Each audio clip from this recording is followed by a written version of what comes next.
Many of us want to get better, but very rarely do we stop and ask, better for what? We all have an idea of some of the improvements that we could make, and in my role as a coach, I'm always trying to help my clients create better lives. And we know some of the things that are holding us back, we know some of the problems, and then we clear them. Great. Now what? Why did we do that? Why did we make that improvement? What does that allow us to do? For example, it's a client I've been working with lately. I'm doing some fantastic stuff, making some incredible progress.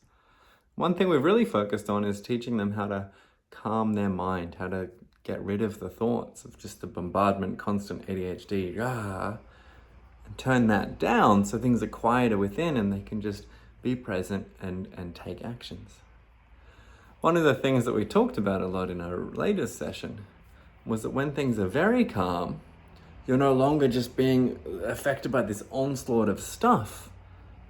It allows you to slow down and make choices. It lets you be more proactive. And at any given moment, you get to decide, what action am I going to take here?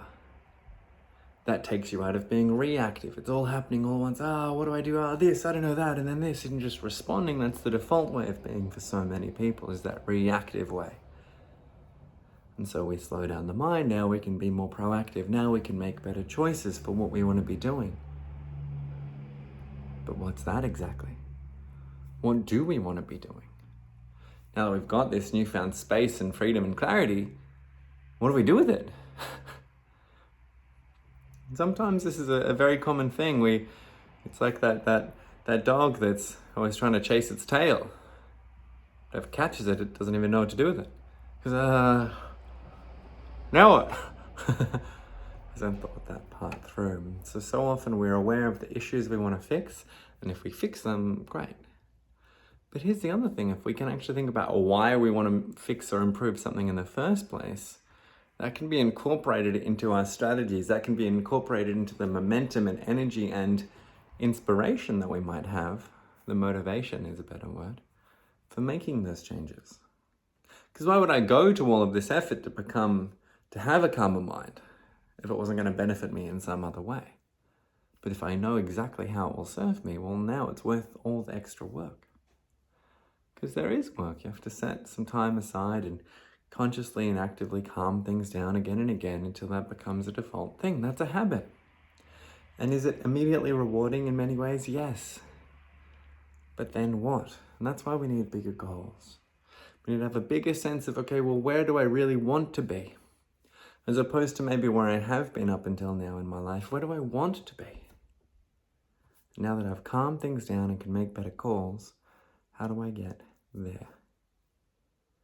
And that is another part of the work. In fact, a bigger part in many ways. Because those questions are harder to answer. They matter a lot more. And something I've talked about in other videos, and it's something I'll talk about more in future. How do we make long-term goals? How do we decide what we want to do?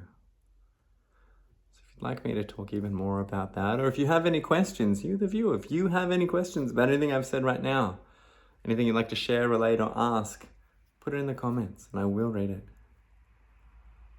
I will do my very best to reply, or I might even make a video about whatever you might want to know. Otherwise, thank you for your time. Thank you for making it this far into this video. If you enjoyed it, please hit like and hit subscribe, because I make a new video every single day. And I'd love to see you in my video.